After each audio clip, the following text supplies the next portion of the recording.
chou. J'espère que vous allez bien aujourd'hui et que vous êtes d'attaque pour regarder cette nouvelle vidéo qui va être le book haul du mois de mars. Alors je vous l'ai dit que je me calmais en termes d'achat parce que je devais rediriger mon argent autrement avec l'arrivée de bébé, chose que je fais. Pour autant, quand on va regarder là, la pile de livres d'achat, il y en a quand même quelques-uns, mais finalement ça m'a pas coûté si cher que ça. Je vous expliquerai tout ça un peu plus en détail. Il y a également des cadeaux, toujours, n'est-ce pas, vous-même, vous connaissez, donc il y a des cadeaux. Et des services de presse, beaucoup moins que ce qu'il y a eu dans les autres mois, les mois passés, parce que Kimberley ne répond pas à ses mails, donc Kimberley ne peut pas recevoir de livres, condition sine qua non. Mais j'ai quand même de chouettes titres à vous montrer aujourd'hui. De tout ce qu'il y a là, j'en ai lu un. Voilà. Non, en ce moment la lecture ça va pas du tout. Là au mois de mars j'ai lu 2 romans et une saga de manga. Voilà, alors qu'en février j'ai tout poté. Et c'était le plus petit mois de l'année. Est-ce que quelqu'un comprend quelque chose à tout ça? Aussi on a affaire à une météo totalement cramoisie, donc là je viens de passer du white au plus ou moins normal. Ça va faire que de bouger, j'essaye de faire au fur et à mesure, mais croyez-moi c'est pas facile d'avoir toujours un regard sur le retour écran. J'essaye de vous regarder au maximum dans le blanc d'un œil, c'est pour ça. J'ai dû complètement bouger parce que la carte mémoire déconnait, impossible d'enregistrer plus d'1 minute 30 de rush par 1 minute 30. Autant vous dire que c'est très compliqué sur une vidéo de cette envergure. J'ai changé la carte mémoire, je suis installée. On peut y aller, je crois que plus rien ne nous arrête maintenant. Je vous propose de commencer par mes achats parce qu'en fait c'est la pile qui est la plus proche de moi sur le bureau et flemme d'aller loin. J'irai loin tout à l'heure pour avancer les autres livres. Je me suis tout d'abord trouvé l'entièreté de la saga The Player, voilà, j'allais dire une grosse bêtise, non. The Player, le tome 1, le tome 2 ici, donc les mecs torse-poil, on a l'habitude en new romance. C'est écrit par Kat Bromberg aux éditions Hugo. Je sais que c'est une autrice qui est très bien réputée pour ses new romances.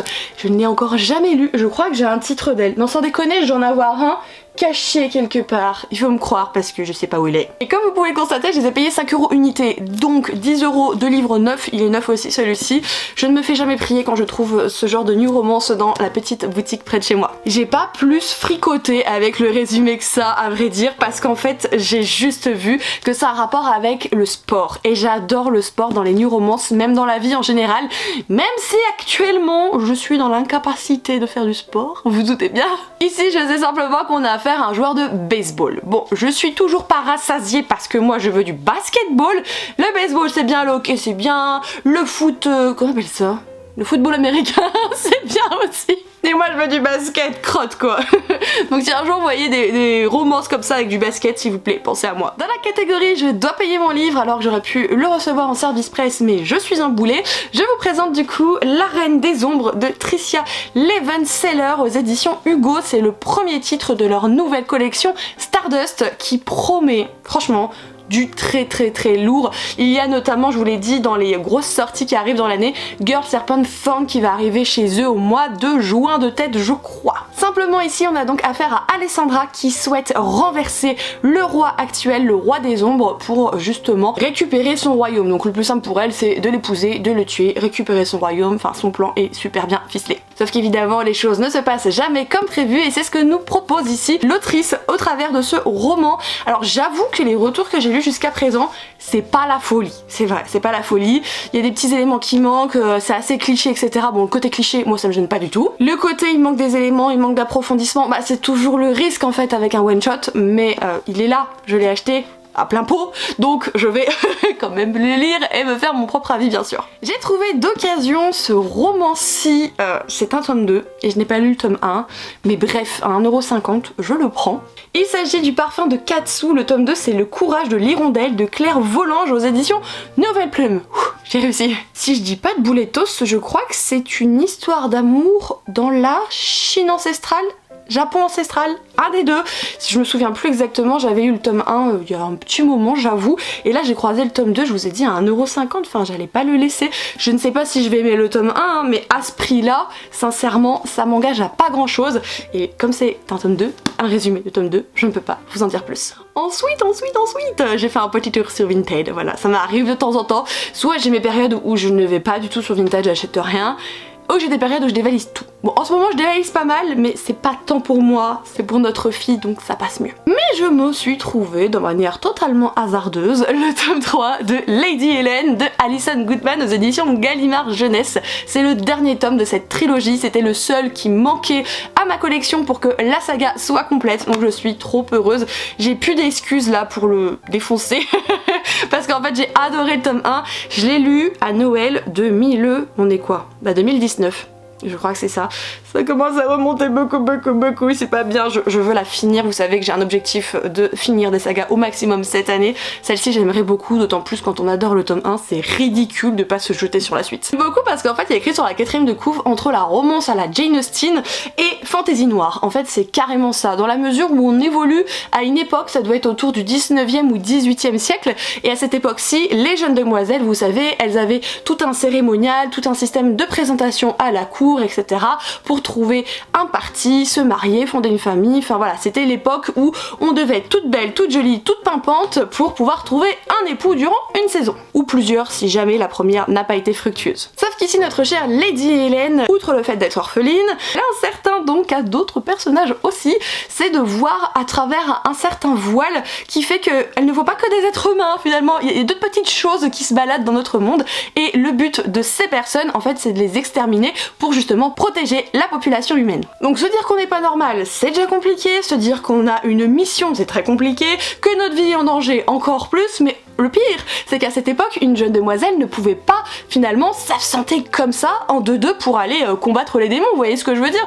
Donc il faut trouver des excuses pour qu'elle puisse justement être avec les autres et remplir sa mission, sachant que les autres par exemple, c'est un homme. Comment expliquer qu'elle va être toute seule avec un homme? Voilà, c'est ça qui rend le truc un petit peu plus complexe et très immersif. Les couvertures des 2 premiers tomes sont tout aussi belles, vous pouvez notamment les retrouver juste ici, et donc ça c'est le tome 1, ça c'est le tome 2, c'est magnifique, ça coûte un peu bonbon, j'avoue, 21 € le bouquin, soit si vous voulez pas mettre autant, sachez que la version poche existe. Honnêtement je crois que j'ai dépensé moins de 50 € en livre ce mois-ci, c'est cool, il m'en reste encore à vous présenter, mais c'est avec un bon d'achat Amazon, donc ça compte pas, et l'achat Vinted c'était avec ma cagnotte Vinted, donc ça compte pas non plus, excusez-moi. Ma fille elle est contente, hein, elle trouve des bis pour s'acheter des livres quand même. Je n'ai pas pu passer à côté de la sortie du mois de mars, bien sûr, c'est le dernier tome du Prince Cruel de Holly Black, donc toujours aux éditions Rajo, et j'ai également du coup acquéri, pas du tout, acquis, français, acquis, et sœur perdue toujours de cette saga, en fait c'est l'entre-deux entre le tome 1 et le tome 2. L'entre-deux entre, non mais je... J'ai beaucoup de mal aujourd'hui, c'est pas possible. Le Prince Cruel, vous savez, c'est cette histoire où il y a des jeunes demoiselles élevées en tant qu'humaines. L'une d'elles l'est, l'autre pas forcément, enfin elles sont plusieurs, et elles vont se retrouver à Terra Fae finalement, un lieu où vivent les Fae. Elles vont essayer de grandir là-bas, d'avoir leur place, sauf qu'il y a un prince cruel, un vilain prince qui tourmente notre jeune héroïne, et il va y avoir beaucoup de complots politiques, de messes basses pour renverser le trône, faire sa place, etc. Le problème pour Bibi, hein, vraiment pour Bibi, c'est que je ne me souviens pas du tome 1, donc j'essaie de lire un résumé spoilant, mais problème, il y a plein d'éléments, j'étais là genre je les lisais mais comme si je les avais jamais lus. Mon cerveau a fait reset avec le Prince Cruel, c'est un truc de ouf. Je pense qu'il y a des éléments qui étaient là-dedans, sincèrement je pense, donc je vais être obligée de tout relire. Voilà, au pire tout relire, je dois juste relire le tome 1 puisque je n'avais pas lu le tome 2 de toute façon, mais j'aimerais bien me faire rapidement cette saga parce que là je me doute que les avis vont arriver, mais fissa il va y en avoir de partout et j'ai pas forcément envie de lire ce que tout le monde va dire, j'ai vraiment envie de me faire mon opinion, chose que vous pouvez carrément faire, c'est-à-dire que le jour où je donne mon avis, le zapper et vous faire votre opinion si vous n'avez pas envie d'être influencé. C'est assez rare que je fasse ça, mais j'ai acheté un livre sans lire le résumé. Oui, mesdames et messieurs, j'ai donc acquis Mémoire de la forêt de Michael Brun-Arnaud aux éditions L'École des Loisirs. Il y a écrit 9, mais non, c'est L'École des Loisirs, et c'est illustré par Sanoé. C'est un petit jeunesse qui est absolument magnifique, avec un renard. Bon, déjà ça, j'étais pas très loin du malaise. Mais alors les illustrations, est-ce qu'on en parle? Des illustrations en couleur, mais tellement belles, mais tellement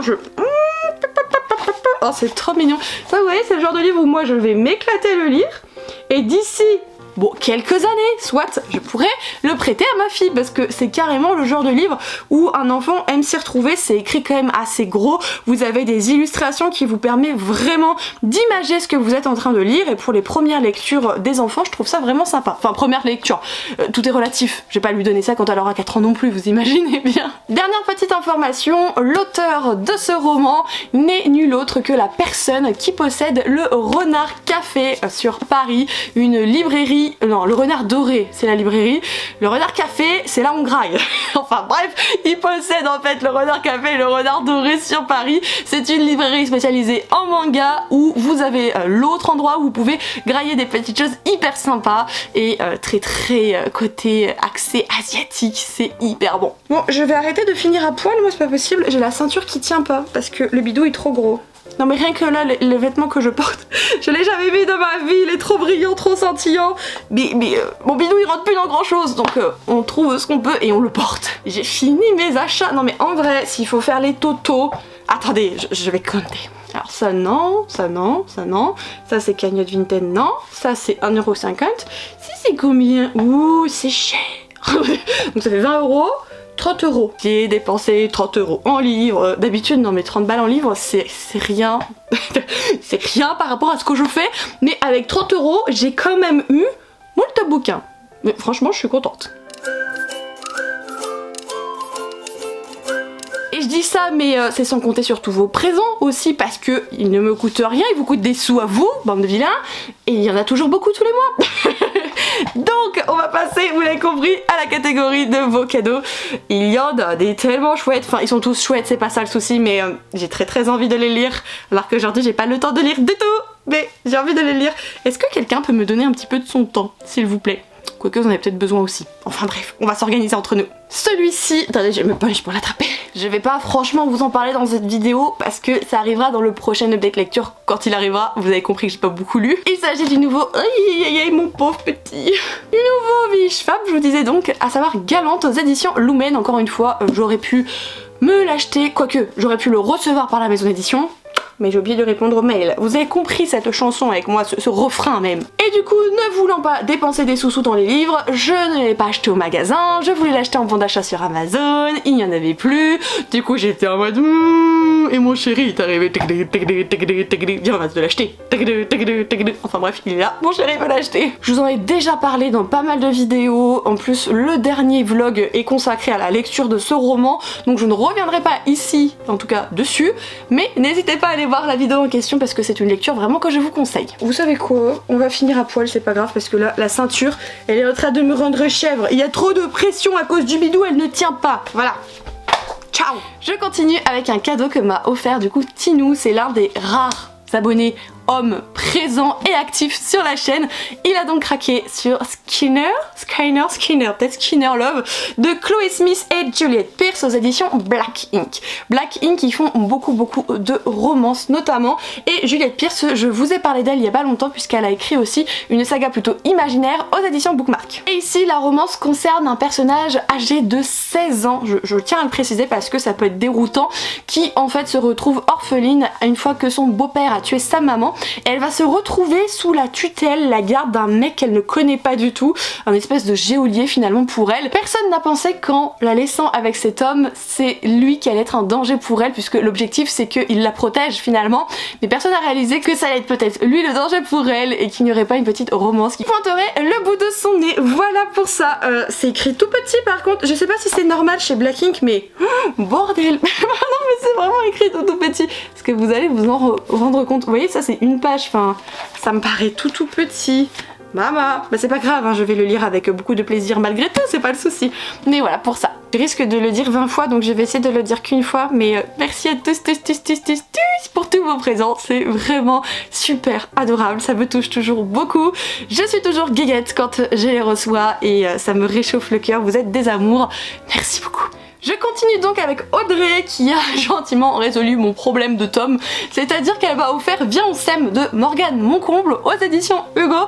En fait moi j'ai un truc de Morgane Moncomble dans ce style, sauf que c'est le tome 2 et je me retrouve bien carottée avec le tome 2 mais pas le tome 1. Forcément ça va être compliqué de pouvoir le lire. J'ai donc mis sur ma wishlist Amazon et Audrey est passée à l'acte. Elle a dégainé la carte bancaire et elle a décidé de me l'offrir. Je suis encore blanche comme un cul mais c'est pas possible cette météo.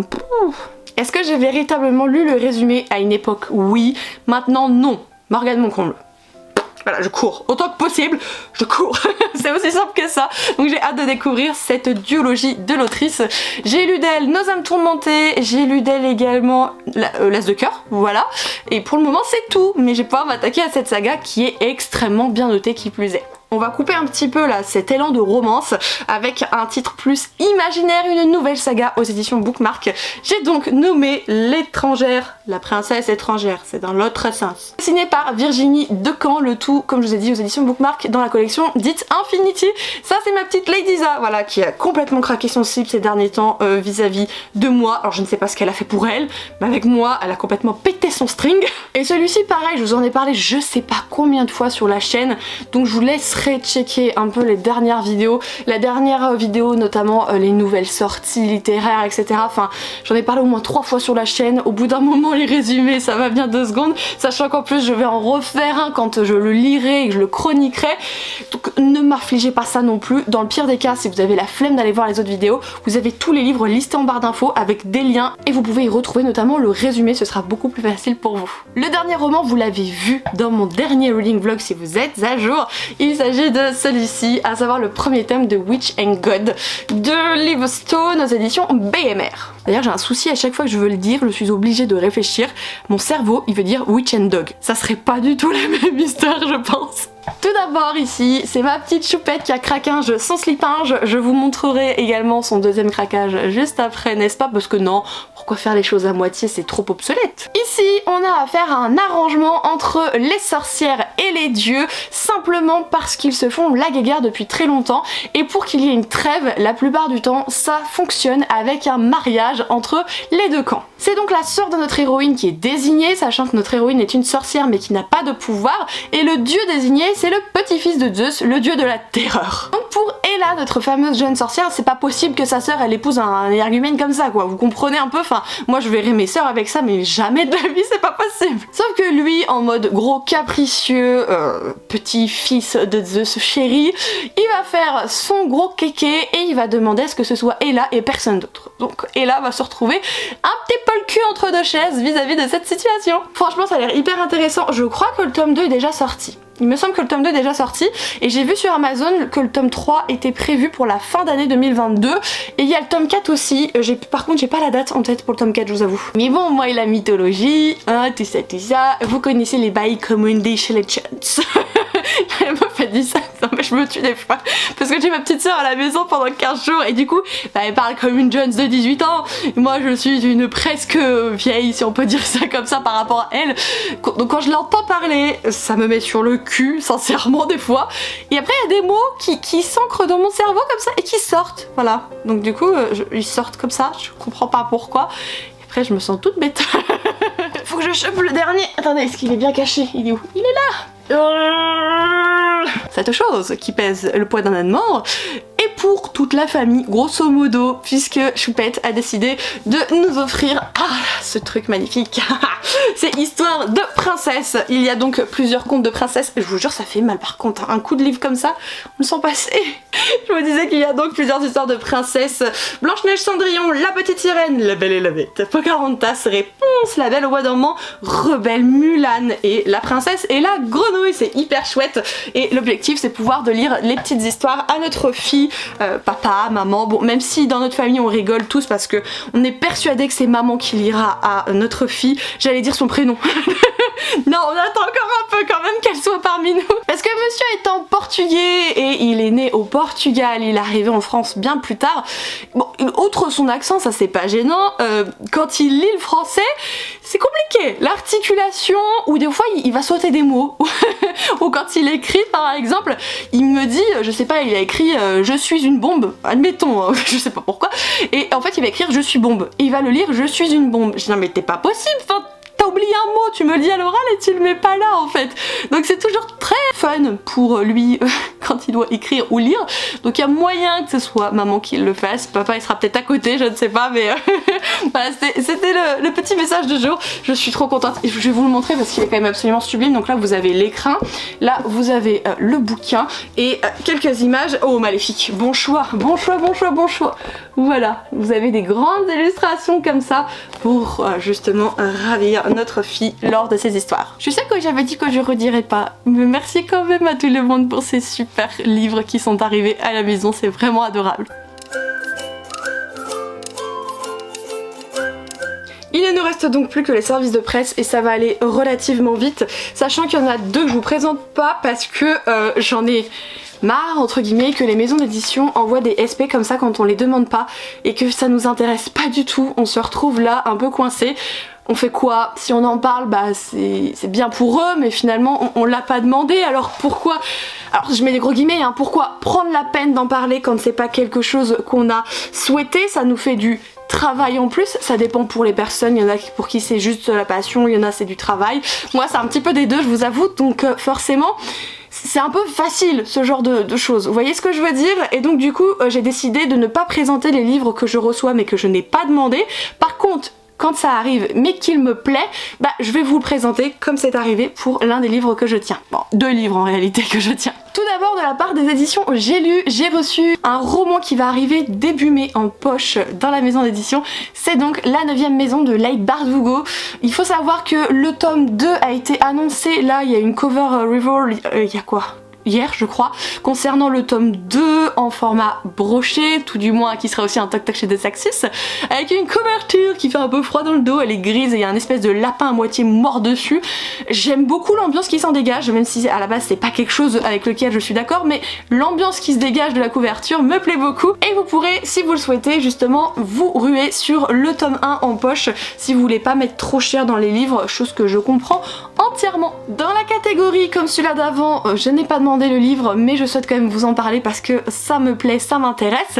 J'ai donc nommé le premier tome Dans la cité électrique, c'est le cercle des veilleurs. C'est donc écrit par Sarah Andress, le tout aux éditions Gallimard Jeunesse. La plupart du temps les envois inopinés, c'est signé Gallimard Jeunesse de toute façon. Ici on va donc suivre deux enfants dans le Londres de 1899 qui ont reçu un drôle de message et qui vont donc essayer de partir à la recherche de leurs parents disparus et ils vont se retrouver projetés à Londonium, là où il y a des espèces de fantômes qui errent et tout, le truc hyper bizarre, mais où l'électricité a sa place. Elle est notamment une arme et la lumière permet exactement de créer des illusions fantastiques. Voilà un petit peu ce que nous propose cette nouvelle saga. Je me souviens que dans le communiqué de presse, on comparait ça pas mal aux orphelins Baudelaire et à autre chose. Je crois que c'était Orphelin Baudelaire et Miss Peregrine, si je dis pas de bêtises, je peux me planter, sûr pour les orphelins Baudelaire. Donc je trouvais ça hyper intriguant et en plus de ça, la couverture est très jolie. Il y a des petites paillettes dorées un peu partout, j'aime beaucoup, donc on verra si ça me plaît. Les deux derniers romans dont je vais vous parler proviennent tous deux de la maison d'édition Pocket Jeunesse. Le tout premier c'est donc celui-ci, c'est, alors je sais pas si on dit Vanya, je sais pas du tout, et Le Loup de Margaret Owen. Il faut savoir que apparemment ce serait un diptyque, c'est l'une de vous qui m'a donné cette information dans ma dernière vidéo, donc le reading vlog actuellement, chose que j'ignorais totalement donc je peux vous le préciser ici. En termes de synopsis c'est assez simple, on va suivre une princesse qui va devoir aller à un autre endroit pour épouser un prince en toute logique avec sa servante. Sauf qu'en fait ce qui va se passer c'est qu'on nous dit que la servante va prendre la place de la princesse pendant un an, la princesse va devenir servante, ce serait pas quelque chose qui a été voulu, vraiment. Au bout d'un an la vérité est rétablie, la princesse reprend sa position et la servante est donc punie pour sa trahison. Sauf qu'il est écrit jusqu'à ce qu'elle livre sa propre version de l'histoire, en parlant de l'usurpatrice. Donc moi je suppute, attention ce n'est que moi, je ne sais pas, comme je vous l'ai dit dans ma dernière vidéo, qu'on va être peut-être sur quelque chose comme The Kiss of Deception où on ne sait pas qui est quel personnage. C'est-à-dire que dans The Gift of Deception, vous avez deux mecs qui vont à la recherche de notre nénette, l'un est un assassin, l'autre est un prince. Et on ne sait pas lequel on suit exactement. Je me demande si là c'est pareil et si c'est pas à nous de déterminer finalement qui est la princesse de la servante. Ça se trouve pas du tout, mais j'aime bien me faire des hypothèses. D'ailleurs, l'autrice vous dit peut-être quelque chose, elle a écrit à la même maison d'édition, donc PKJ, la saga Merciful Crows, que je dois impérativement terminer. Et le dernier livre de cette vidéo-ci est assez attendu aussi, mais il arrive dans quelques jours pour vous. Il s'agit du tome 2 de La Carte des Confins de Marie Replin aux éditions Pocket Jeunesse toujours. Je sais que vous êtes beaucoup à avoir lu le tome 1 et à avoir notamment adoré. Vous connaissez sûrement l'autrice sous le nom Muffin Books sur Instagram, TikTok et j'en passe. Et visiblement, puisque j'ai l'information, j'ai demandé à Valentine de PKJ du coup, ce serait un diptyque, mais elle m'a dit qui sait, peut-être que Marie fera d'autres choses derrière, mais pour le moment, on devrait avoir les tenants et les aboutissants dans ce deuxième tome. Je ne sais pas grand chose, en plus c'est un résumé d'un tome 2, je pense qu'on est voilà vraiment sur un univers de piraterie, hein, alors ça je le sors pas de mon chapeau, vous imaginez bien, et qu'il y a de la romance. C'est tout ce que je sais, et ça me suffit. Voilà, un univers plutôt imaginaire, fantastique fantasy, avec de la romance. Vous voyez, je tends la main, je dis bonjour, bienvenue chez moi. Enfin, eux ils me disent bienvenue chez moi et moi je vais lire du coup. Et bien voilà les kiwichous, cette vidéo est à présent terminée. J'espère que celle-ci vous aura plu, que vous aurez passé un bon moment en ma compagnie. Peut-être que vous avez découvert quelques titres, peut-être pas du tout. Si vous en avez lu certains, n'hésitez pas à me le dire pour savoir si vous avez pensé du bien de ceux-ci, que j'essaye de les mettre un petit peu en avant dans tout ce que je dois lire, hein, bien que il y a moult choses à lire un peu partout dans cette pièce. Je vais essayer de faire la vidéo de sortie littéraire pour mercredi. J'ai pas pu du tout la faire là pour dimanche. Mercredi, je devrais avoir le temps. Je vais m'organiser pour. Je sais que vous l'attendez en général, mais enfin, faut comprendre que c'est une vidéo qui me demande tellement d'heures, mais tellement d'heures, vous avez pas idée. Sachant que derrière, finalement, je le fais gratuitement dans la mesure où vous ne payez pas pour voir mon contenu. Le seul moyen que je sois rémunérée, c'est par rapport aux publicités de YouTube. Je peux vous donner des chiffres, ça me gêne pas du tout. La plupart du temps, pour une vidéo sortie littéraire, je suis payée entre... La fourchette, c'est entre 20 et 35 euros. Donc 20 et 35 euros pour une vidéo qui prend plus de 10 heures, autant vous dire que le prix de l'heure, c'est rien du tout que cheap walou. Donc j'espère que si jamais elle pointe le bout de son nez, vous serez au rendez-vous et que vous lui ferez du coup un bel accueil. Sur ce, je vous laisse ici, je vous fais donc tout plein de gros bisous et surtout prenez soin de vous. Ciao tout le monde!